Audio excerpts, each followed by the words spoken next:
like what in totality we're going to go over during this hour. So this is an hour-long webinar. You're welcome to come and go as you please. We actually post this live in my podcast, and I also, if you register for my Substack, you can get this in written version emailed to you every week, and that's absolutely free. So you can go to any of my channels to get in my link trees. Any of my socials have my link tree that you can get the Substack link, and you can enjoy that. Or you could also go to my LinkedIn profile, and I post those articles there weekly as well. But here's what we're going over today. So we're going to do a gold analysis because, as you guys know, I'm quite bullish on gold right now. We're also going to do an S&P 500 review from the previous week. So we did both of those reviews, and guys, we were spot on in terms of our technical analysis and where the price went. I'm not Houdini, but as you follow me and you learn how to do these technical analyses, you'll learn to start impressing your friends on a level you've never done before. We're going to talk also, I always take a little segment and talk about the psychology of money, or the psychology of trading in this case.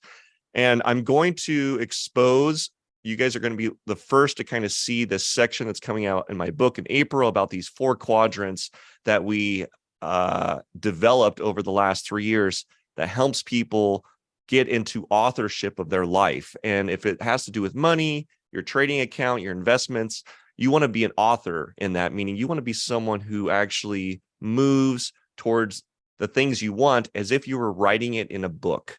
And that's what authorship looks like. And we'll talk about the other quadrants and where we get stuck, and really how we're blinded by our strengths in this area.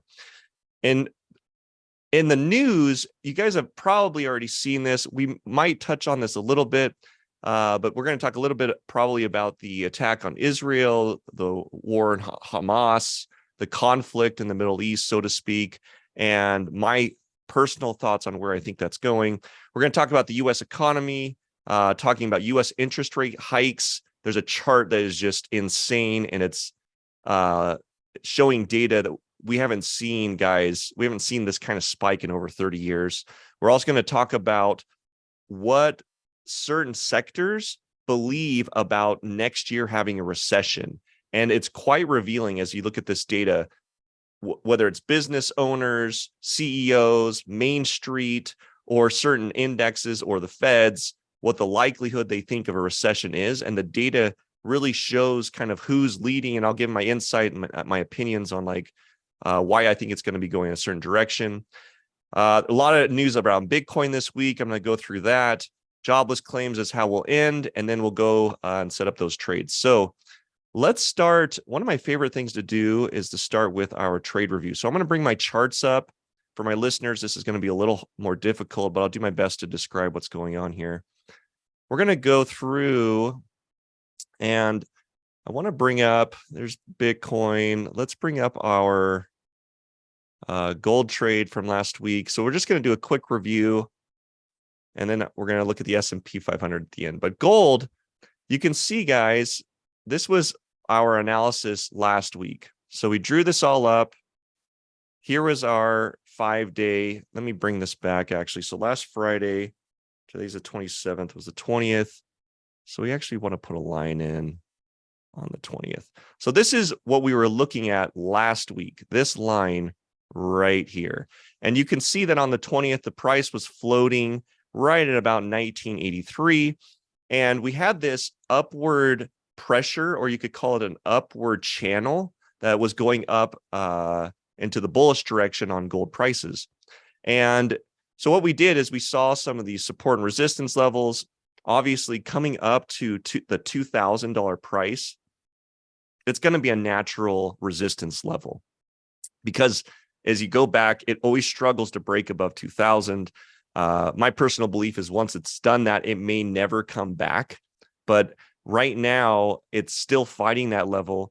We have the pressure going up, and we kind of drew this angle where we said, look, next week, the price is going to be between these two levels. And Monday came in a little bearish, and we kind of saw this like ticking down. But then as you saw the week go through, it really wanted one to stay inside of our channel that we drew. And it also wanted to stay kind of within this range. But like we talked about, if It had broken to the short side. You could have grabbed this little tail, and this would have been Tuesday. We had some short movement on gold, but for the most part, sideways momentum. Sideways, but this has changed things. Even though the price is relatively close to the exact same price last Friday, like you can see here is the price at about 19. Let me get exactly the price. The high of Friday was like where it closed was 1980. We're at 1983 a troy ounce. So when you look at this, we're basically the same price we were last Friday. However, because of the pressure of this channel, it radically changes the likelihood of a future event. And so we're going to go in and make some edits on this. And you guys can follow along, make your own edits on how to trade this. And we're going to just kind of we're going to edit some of this, but let's clean this up. So we're going to grab this from here, take the top side. Just give me a sec here, guys. We might have to, sometimes it's easier to delete these and just redo them. I'm going to redraw this channel.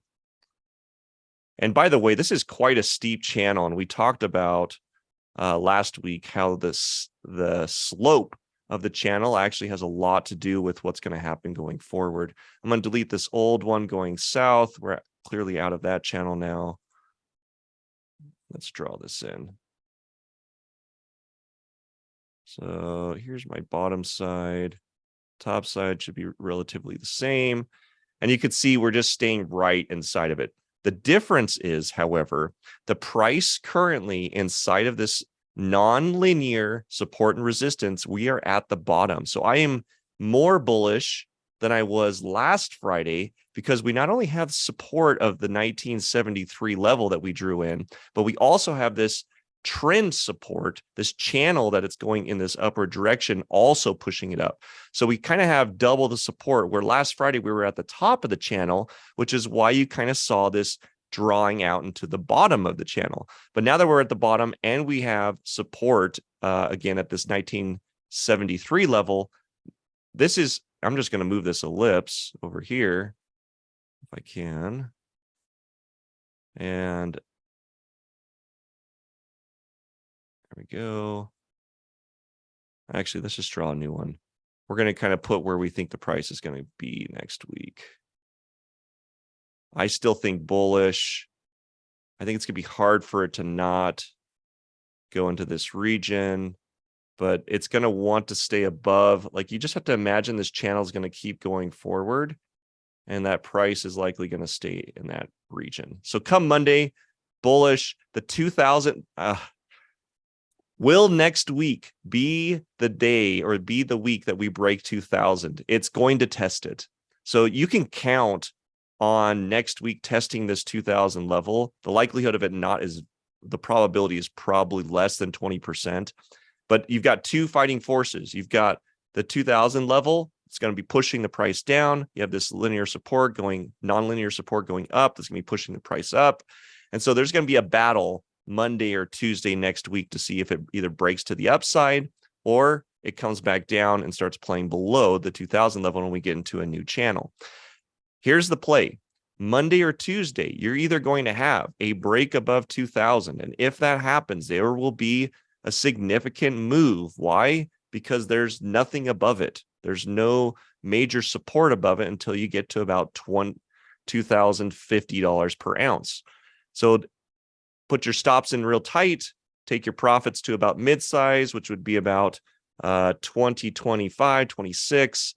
If it goes the opposite and breaks below this 1973 level, again, keep your stops tight, and then you could have potential room into like the 1950s. But I'm still pretty bullish on this, so I would keep your take profits tighter towards the downside, longer towards the upside for the next couple days. So obviously, this is my opinion, guys. Do your own research as we talk about. I've already agreed to those disclaimers, but just a reminder. But I like the setup on this. All right, so moving to our next piece. We will do a quick review. Let me just show you what happened on the S&P 500, and then we'll do an analysis. But guys, I'm not Houdini, but it's like you just couldn't call this stuff any better. So look at it. Look at our charts. We drew this in last week. We even drew in this really steep channel, and look at how the price just really wanted to stay in this channel. And we kind of drew this bubble that said, hey, above the 4,200 level on the S&P 500, we're probably going to get a bounce. Well, we had some pretty bad fundamental news last week. And so it did start to go into that region. And you can see that Monday, Tuesday, right? We were right to say it was going to be in this region. Wednesday, same thing. But then it really wanted to stay in this channel. I got some negative news come Wednesday, and it kept going down. And so this is why you got to check into day to day, but you can redo these analyses every single day, depending on how you're making your trade. And today I just kind of give you the week overview where it's going to go, but this was brilliant. The only thing, we'll make some adjustments on this. Our channel has definitely changed, the really big one that we've got there. But for the most part,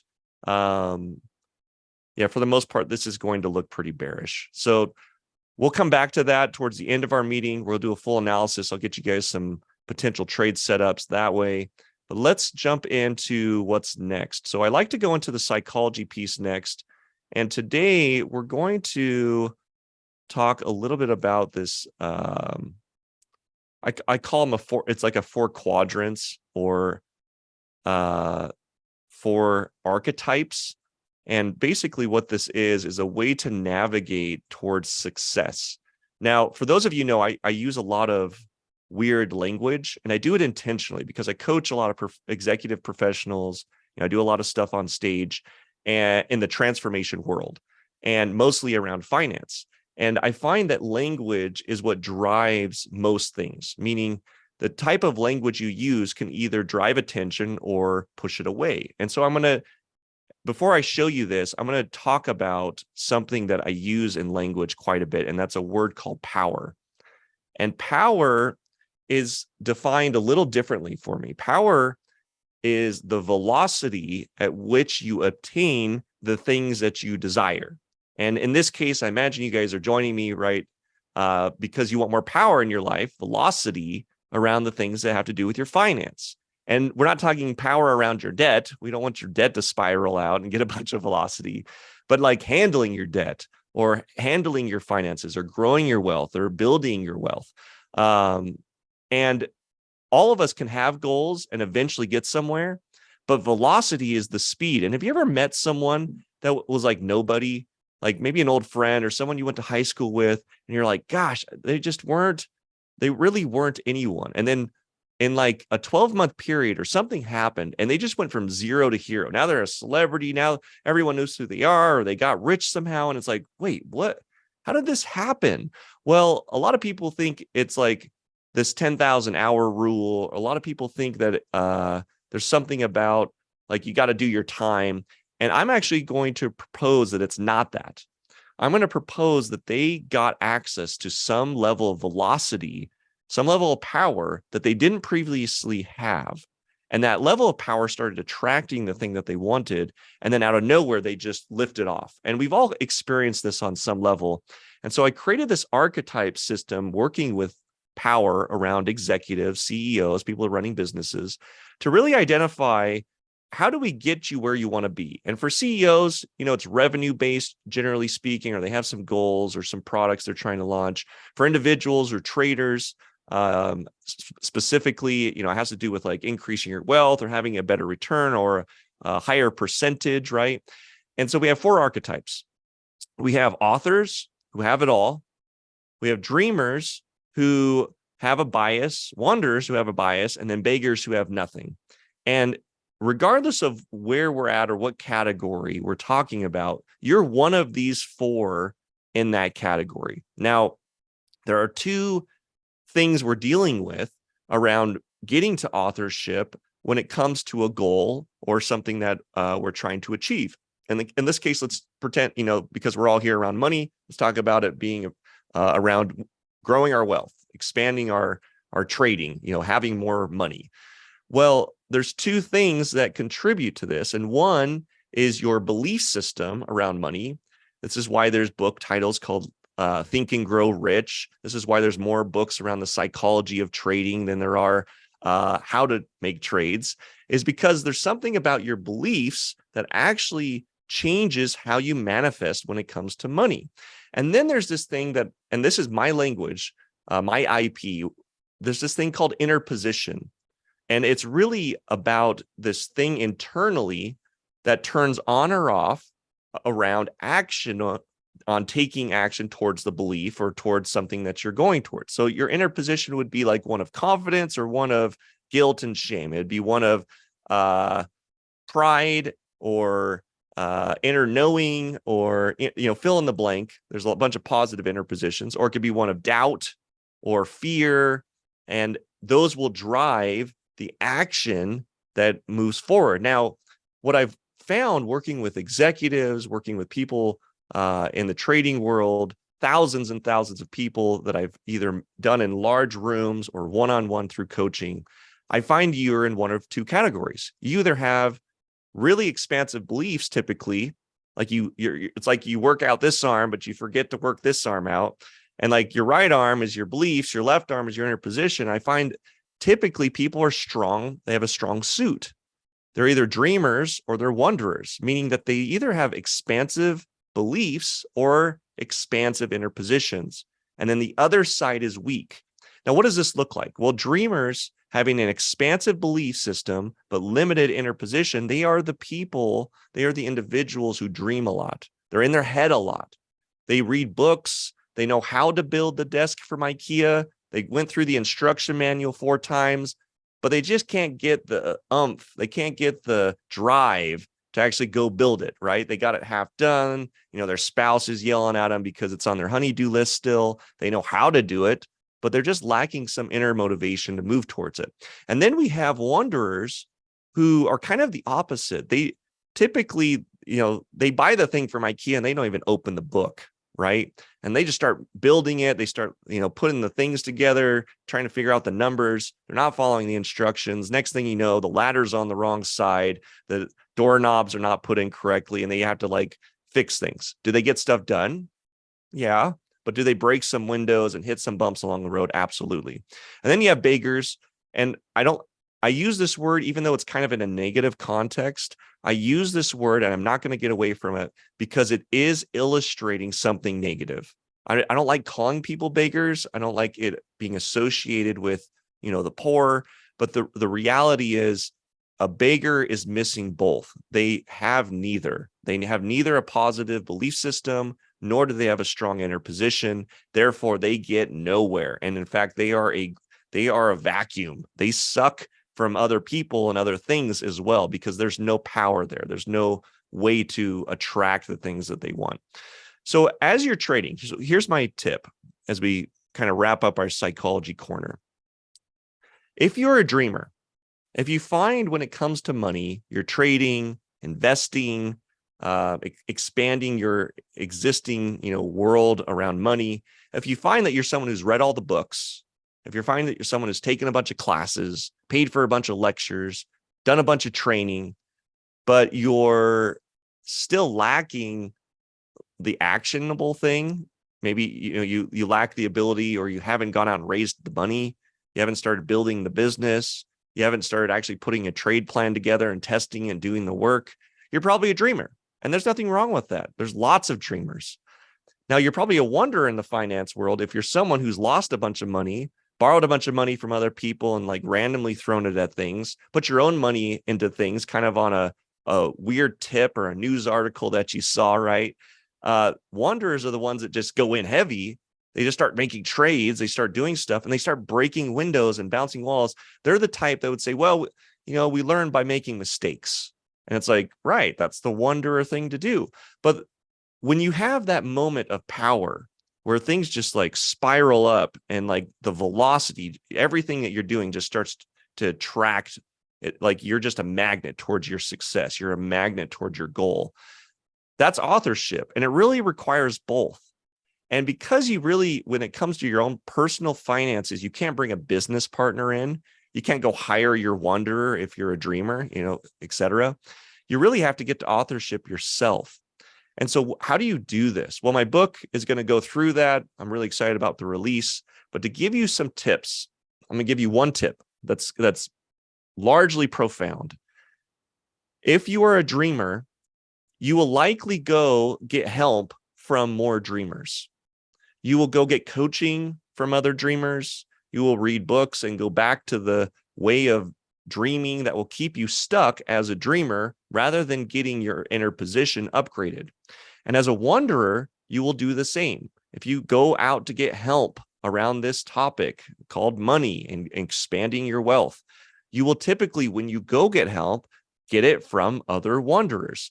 And this is the problem with traditional therapy. This is the problem with traditional coaching. This is generally the problem with why people will come to me and say, Matt, I've gone to the experts and I'm still struggling. What's going on? It's because you are literally blinded by your strength. You're blinded by it to the degree that you go get help and you keep going get reinforcement from your blind eye, from the arm that's weak. And the reason is it feels good.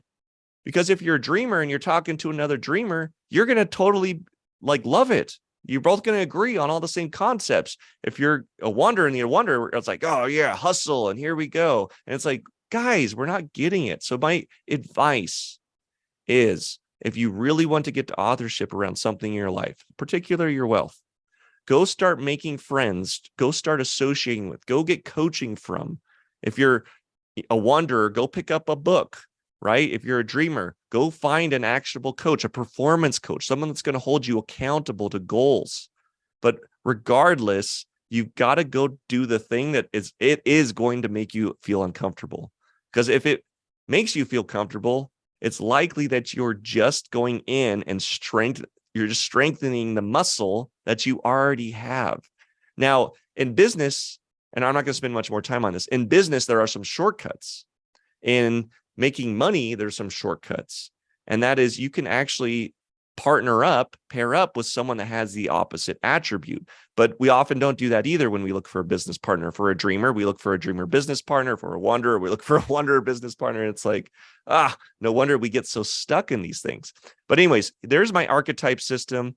As I shared with you guys, I like going through the psychology of trading, because frankly, we could talk about tools, techniques. I could literally tell you what to do and you will screw it up if your head isn't screwed on right. So having said that, we're going to move into the dreamer portion of our training, which is the news.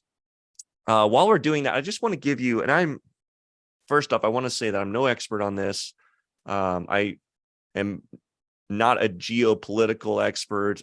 I know very little about the culture of Israel and Palestine and the historical conflict I'm somewhat familiar with, but frankly, the people on the ground there know better than anyone, and the history and the stories are told differently on both sides. So having said that, we are having a major conflict, and I think what everyone's watching right now is watching for signs of escalation, looking for Israel to do something horrific that's going to escalate the problem, looking for other countries to start pairing up and backing people up to escalate things. And what I've seen that is actually a really positive sign that we're not going to have a lot of echoes or wave patterns from this attack is I've seen multiple things happening this week that have been pointing to de-escalation.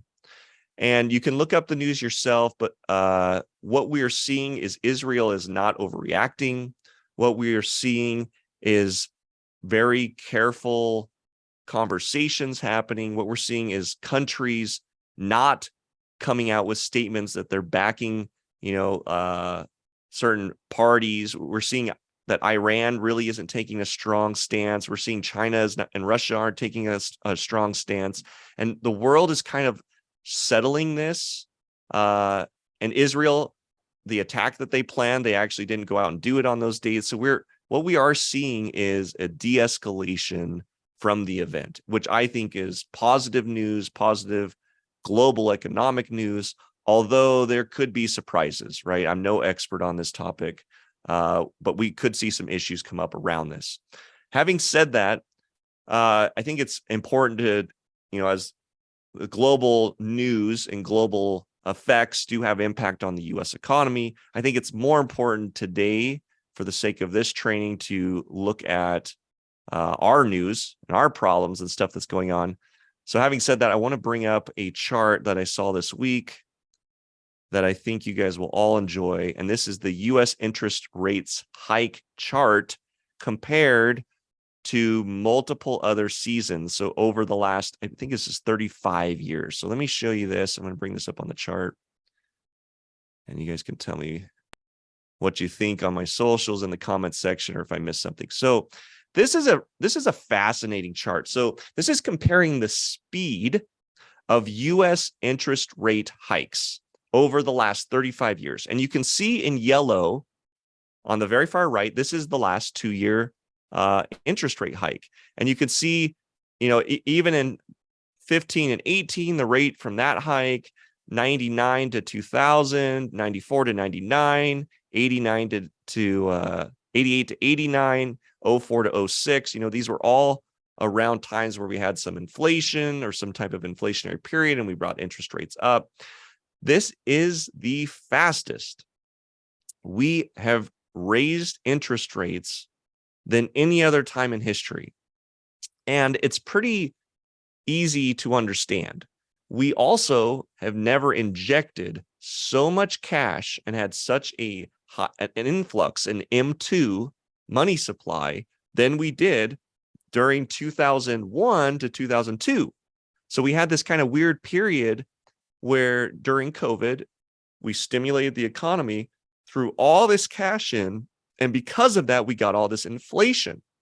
To combat inflation, we had to rise interest rates, and we did it at a rate that's been higher and faster than the last 35 years. Now, have we done it before at higher, faster rates? Yes, we have. If you go back 35 years ago, there were times we jacked rates so fast you couldn't believe. We did rate hikes to 5 points in like months.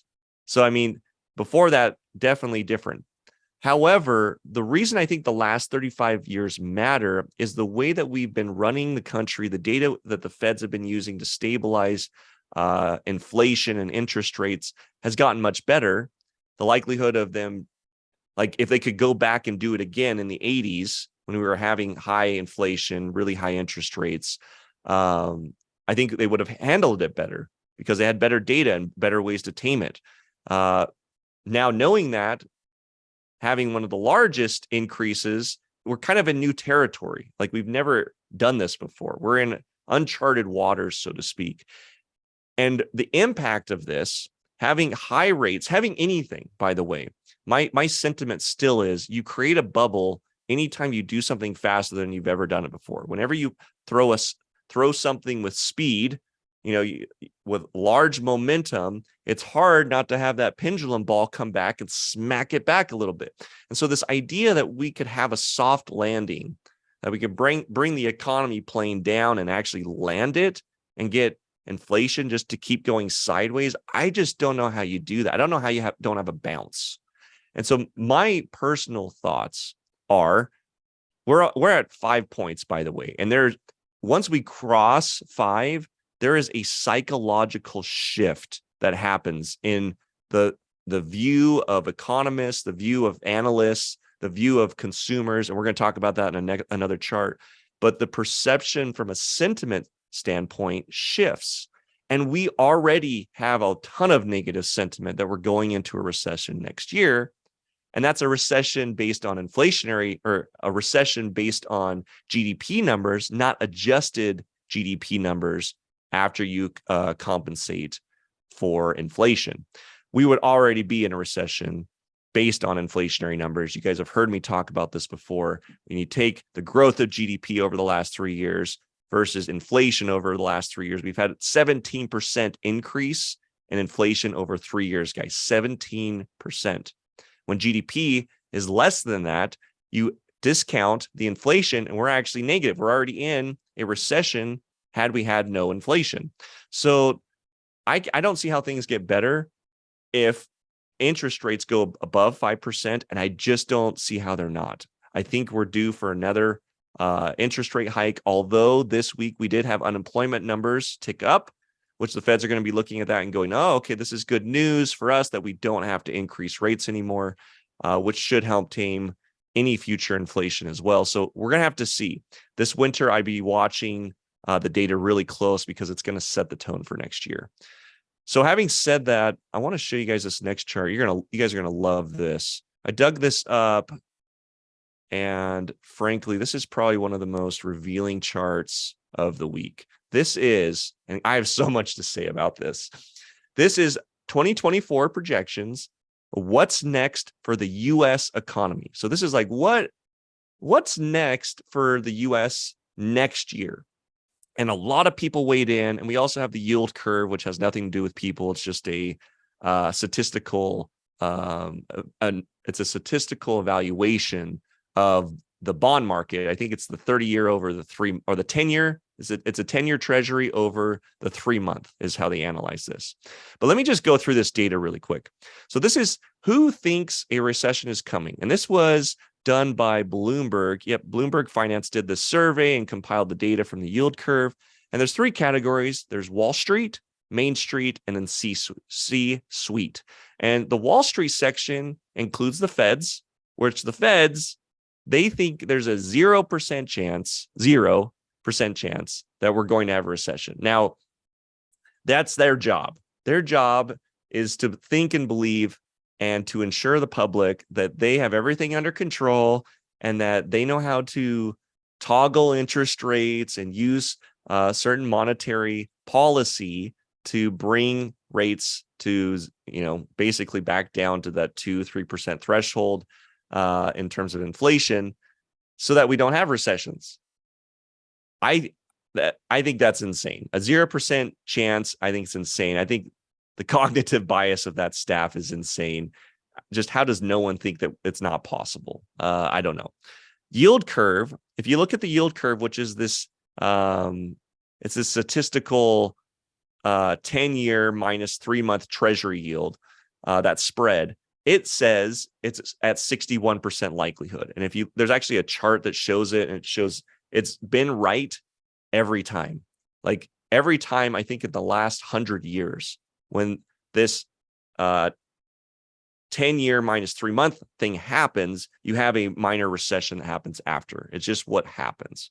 It's a reaction to having to tame inflation typically. And so the yield curve it's just a number. It's not a bunch of people. It's weighed in at 61%. Economists are at about 50%. So they're about 48%. I've got some opinions on why I think that number's that way. A lot of economists work for someone, or they have a certain field or market that they typically are hyper focused on. They're not general economists.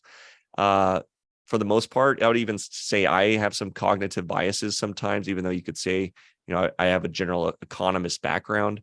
And that's why I think you're kind of 50-50. You've got a bunch of them who have kind of a motivation to have the market be bullish.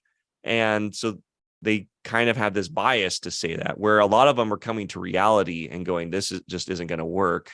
So you're about 50-50. Consumers, which is interesting, are at 69%. So this was a surveyed poll where they went out and asked a bunch of consumers across the US, how likely do you think it will be we go into a recession next year? And it was really high. Why?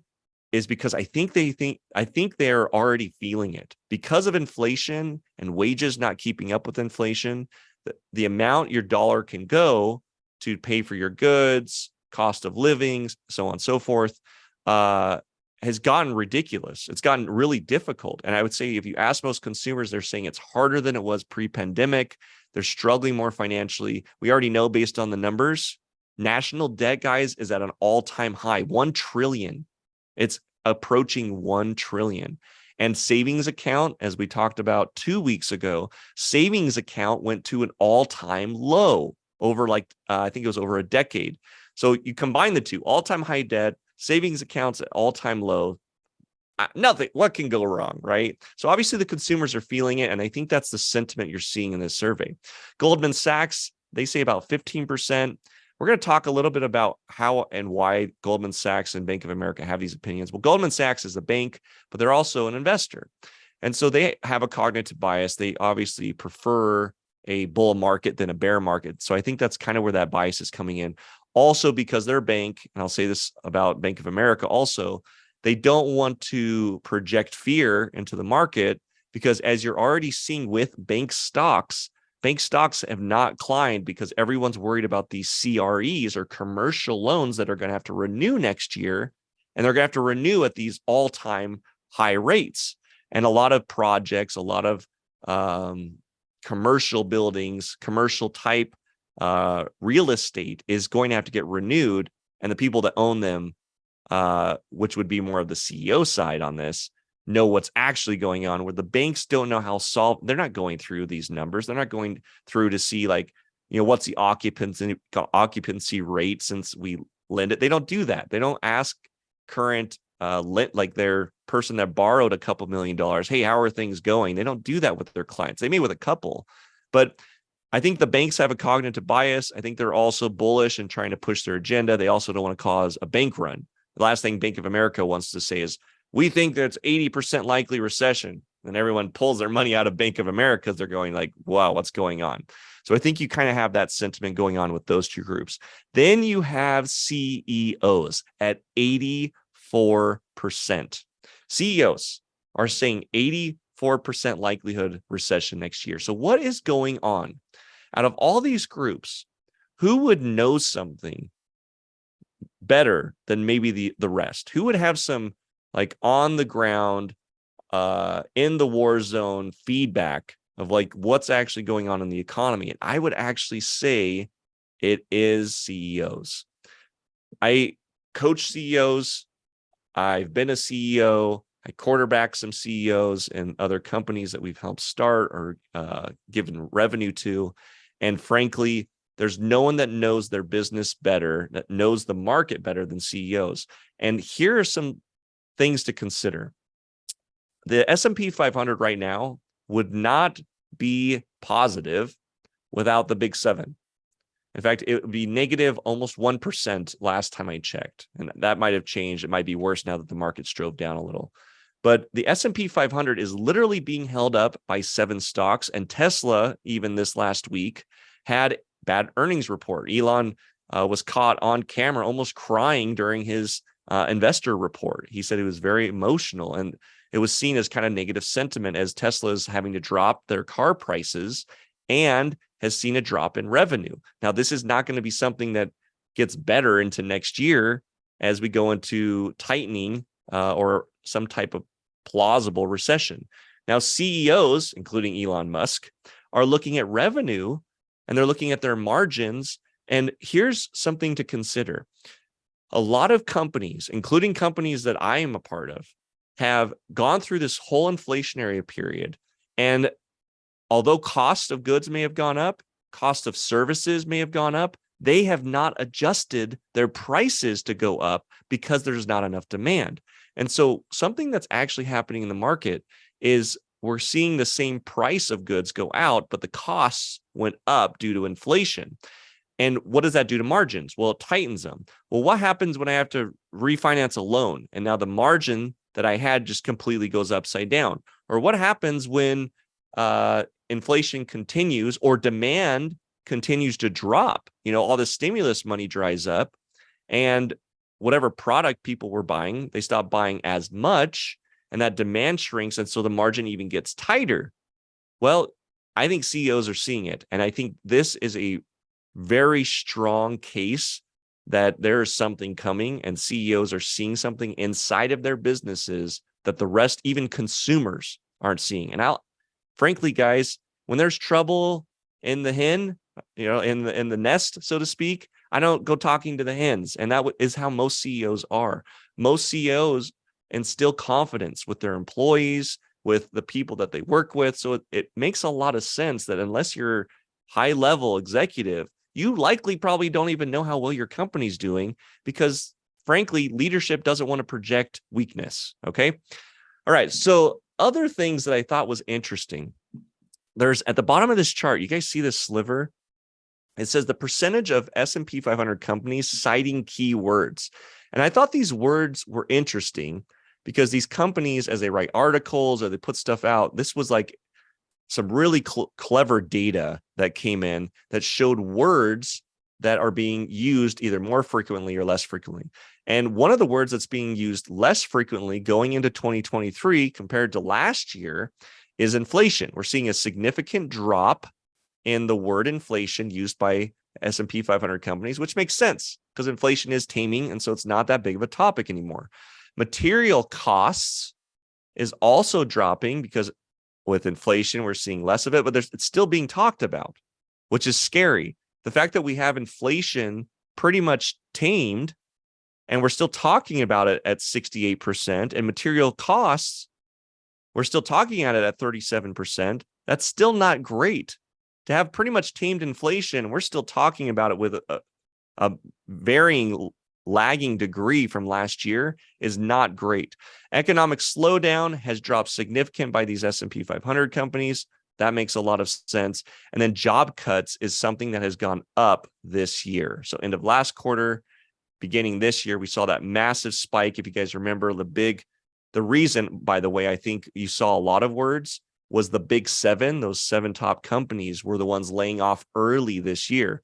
The other companies are, these other CEOs who don't have all these analysts and all these economists and people giving them advice are a little slower to react. And so I think you're seeing that layoff happening later in the quarters, but you can see that the little bars there, it's staying pretty significantly high. And we'll probably see something like this going into Q4, Q1 again into this year. So I would actually imagine that these percentages will go up. But anyways, interesting data.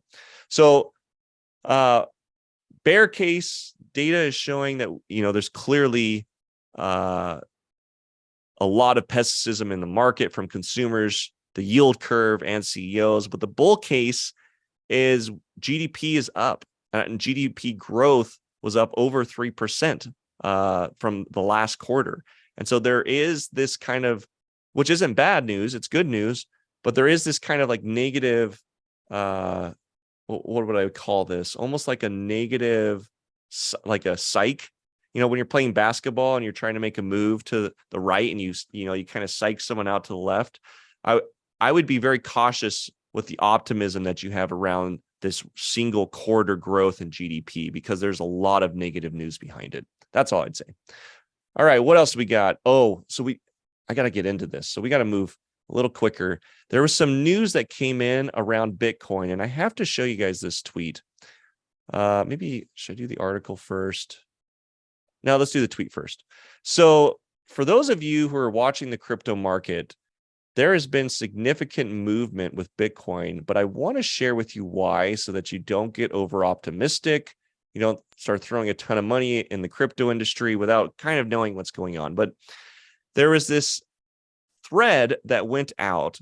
Cointelegraph literally put out a news. Look at the very bottom of this. Cointelegraph on X, formerly known Twitter, sent out a message saying, breaking, SEC approves iShares Bitcoin spot ETF. That was the headline. SEC approves iShares Bitcoin spot ETF. In the midst of all these ETFs getting rejected, there was a court of appeal or some type of appeal that happened with one of the ETFs that now the SEC has to look at again.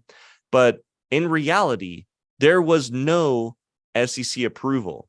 And you can see James Seferet came out with a tweet and is like, hey, and by the way, this tweet got deleted, but he went out and said, hey, like, I'm not seeing anywhere that this happened. We can't confirm or, deny this, but I'm not seeing that we can confirm this in any way. And then other people in this tweet thread started chatting in, and they're like, nope, there was nothing from the SEC. No, there was nothing from iShares. This is complete bogus. But let me show you what happened in the market, even though that was fake news.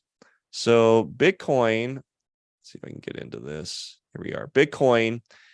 Here's a 4-hour chart. This is kind of revealing. This shows you the climb that happened. Here's our daily chart on the right. We really just need 2 charts, but you can kind of see what happened. We went literally from 30,000 to 34,000 off of fake news. And a lot of people are saying, well, then shouldn't this come back down in price? And generally speaking, I would say yes. And often the slingshot makes it worse than better. However, there's something unique going on that maybe this announcement shed a light on. where I think there's a large portion of the community that is not aware of what's going on with the Bitcoin ETF. And to show you, just to kind of bring this into light, here's an article on, I think, what has happened, why the price has stabilized and is currently staying at 34. So this fake news came out, but I think a lot of participants and non-participants in the crypto market had no idea about all of these ETFs that have been filed. And what happened is Grayscale filed an ETF. They were one of the first to file an ETF with the SEC. And what basically an ETF is a way to get the public to invest in a specific asset class in a conglomerate fund, right? Where right now you can't do. They're like Grayscale, BlackRock, they can't take their traders' money or their people who've invested money with them. They can't take their money and put it into Bitcoin right now because there's no vehicle to do it in. And an ETF would be the answer for that. And so what they're doing is essentially creating additional market cap that would go into the market, which would potentially drive the price up. And so the way this works, market cap increase equals bull, market cap decrease equals bear. So if the market cap or total amount of dollars in an asset, in this case, Bitcoin, the market cap goes up, the price will go up. And so if there are more participants and more money that goes in by having a new vehicle like an ETF, Grayscale, they've got billions of dollars, BlackRock, billions of dollars. If the players say, maybe I'll put 1% of my fund into Bitcoin, that's going to create additional market cap. And that move alone will bring the price up. It just has to. And that's what people are starting to realize is the SEC is kind of in a corner right now. Gensler this week said he won't say what he's going to do in terms of the Grayscale loss. But what happened is Grayscale filed for an ETF. They lost. SEC said nope. And they put out this bogus reason why. And then what happened is in the appeals process, they lost.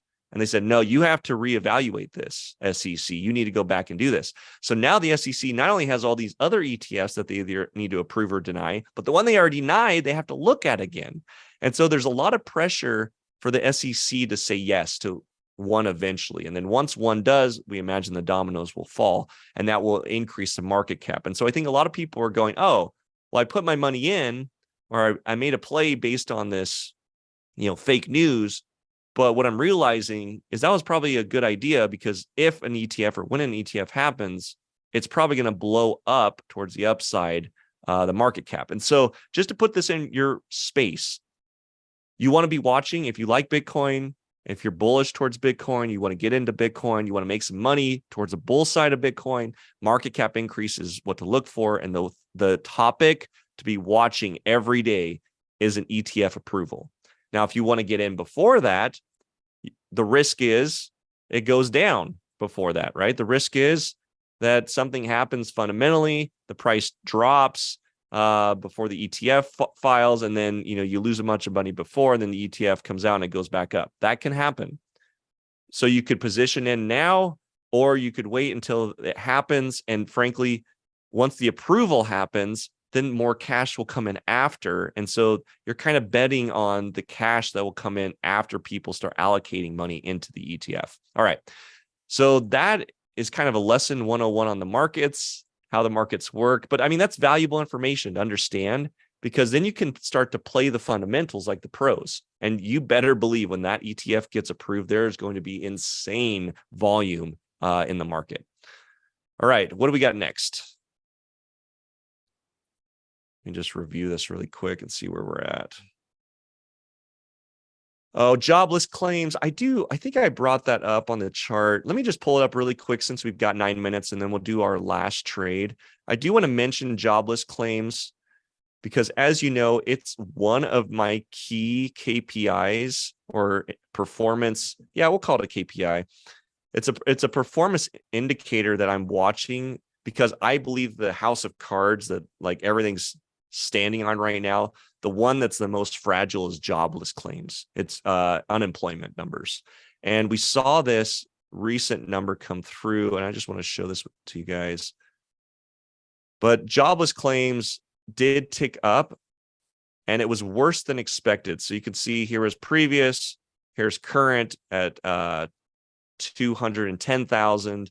And if you go to our in green charts economic calendar, you can see right here initial jobless claims. They expected it to be at 208, and it came in higher than expected. So previously we're at 198, which was really good. They thought it was going to get worse. It did, but it was worse than they expected, which is bad news. The market reacted to that. And that's why we've seen the drop in the S&P 500 and a continue bearish market on the S&P 500, which I think is a good transition. Let's go into our S&P 500 chart. So we set up our trade on gold already. I think it would be wise of us to look at the S&P 500. We got to make some adjustments to this, but you can see kind of where we set things up last week. We drew in this channel, and gosh, you can't do a better job of this, guys. Start doing this to your friends, and they're going to think you've got like a crystal ball or something. But you can see here was our channel. We predicted based on the channel and how tight it was that it would likely hit this support, 4,200, and bounce, which it did. Monday, Tuesday, it bounced, went into this price range. Then we got some really negative news, right? Started getting jobless claims and all this other negative news about the market and started dropping out. And it was so bad, it broke the 4,200 level. And it tried getting back into this channel. It really likes how steep this is right now. And that's fine. We're going to have to make some adjustments on this. But if you'd taken a trade towards the bounce Monday, Tuesday, you would have made great money. We talked about if it broke the 4,200 level, you would be in the money on this also. So we were right on both of these predictions and trades. I don't know how we can set this up any better, but let's see if we can nail it again today. So I'm going to delete some of the tools on here. We nailed these last week. We'll mark this as today. And we need to draw in a new channel to the short side because it's kind of blown out. I'm going to break this up a little bit better.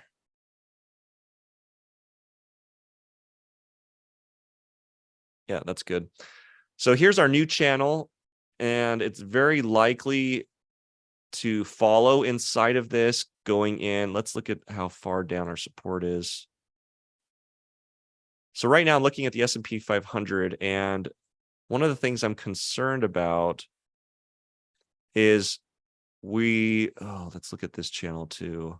So this channel has changed. We can bring this channel down also to there, but we're in definitely a bearish channel all the way back to August of last year. So pre-September, we are in a downward trend on the S&P 500. And then we're in this really, really steep downward trend that's happened over the last 2 weeks. And currently we're not center. We're kind of at the bottom of the channel.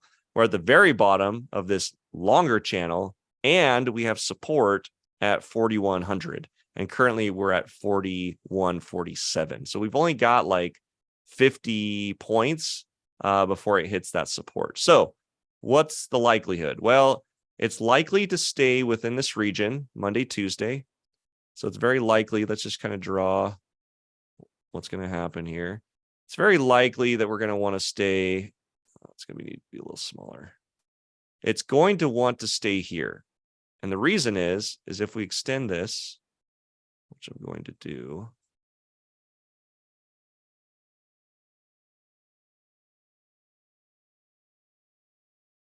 Let me bring this up a little bit more, guys.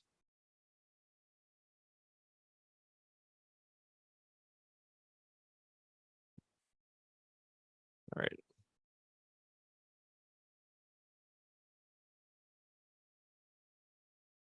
I just want to zoom in so you guys can see this better.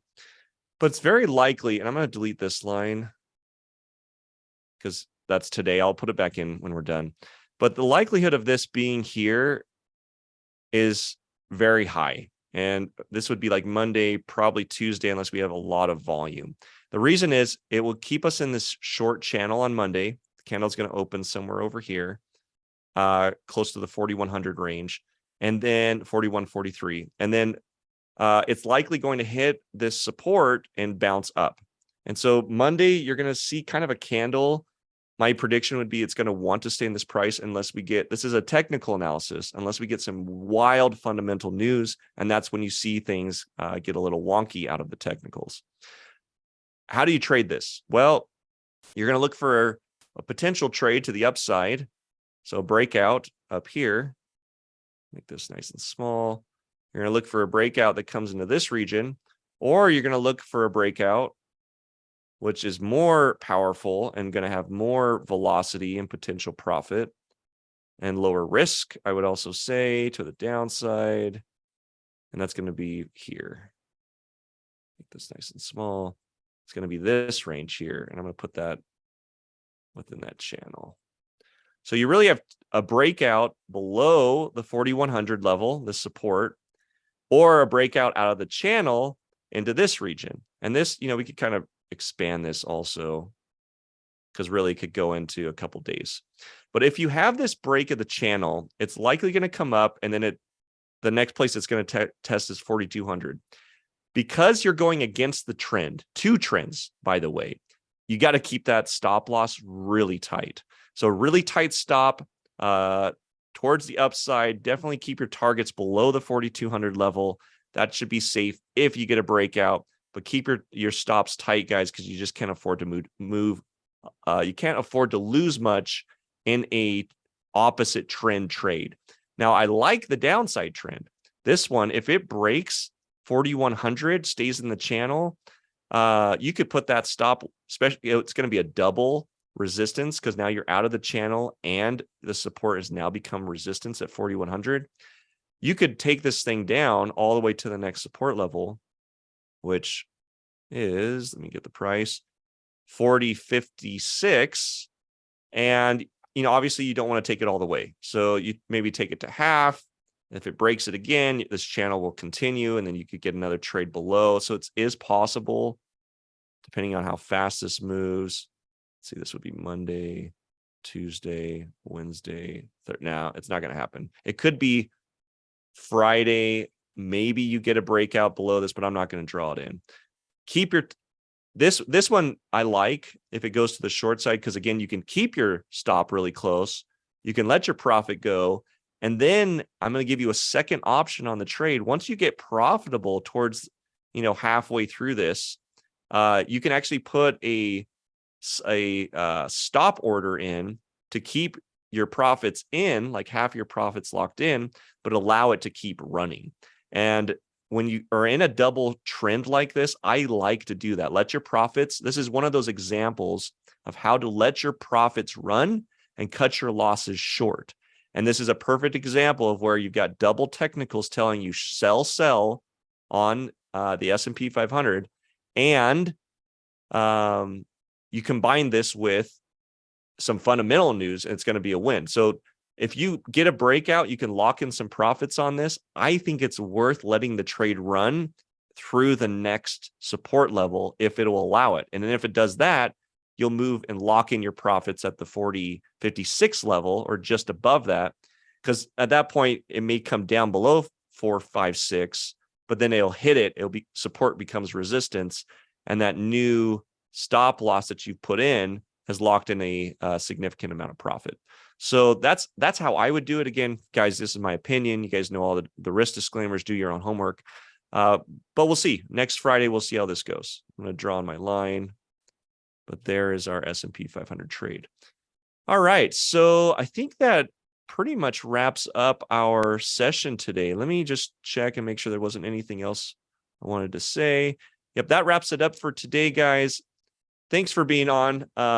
Obviously, I'm gonna share something I heard from someone else today to kind of end this. The confident in markets like this, the confident and the shy are the ones that lose. The skeptical are the ones who survive. And so this is not a time to be complacent. This is not a time to be confident. This is a time to be very skeptical in all of your investments and everything that you do financially, because we are in a time of what I would call high uncertainty with way too much confidence. And if you're looking at the major investors, guys like Warren Buffett, people like Charlie Munger, they are playing the sidelines pretty heavily right now. They are hedging their bets in things like gold and in bonds and in safe debt. They are not all in. In fact, some of them have even taken a very strong cash position this year. And so be highly skeptical right now if you want to survive. Do not get too overconfident that the market's going to crash. Don't get too overconfident the market's going to take off. But also don't be shy. Don't be like, oh, we'll just leave it all in there and see what happens. Be highly skeptical, start diversifying now. And then when things start to climb back, you can get in. When you got to remember, when things crash, they crash fast. When they climb pretty slow. And so I think you could get back into the climbs without missing a whole lot and being shy and diversified. So there you go, guys. Thanks for being on here. We'll see you same time, same place next week. I will be getting our real estate data before that, but we won't actually announce it and go through it until the second Friday. But I will give you some tips on kind of what the data is saying. So we'll see you next week, and stay safe, the Market Pulse members. Thanks, guys. We'll see you.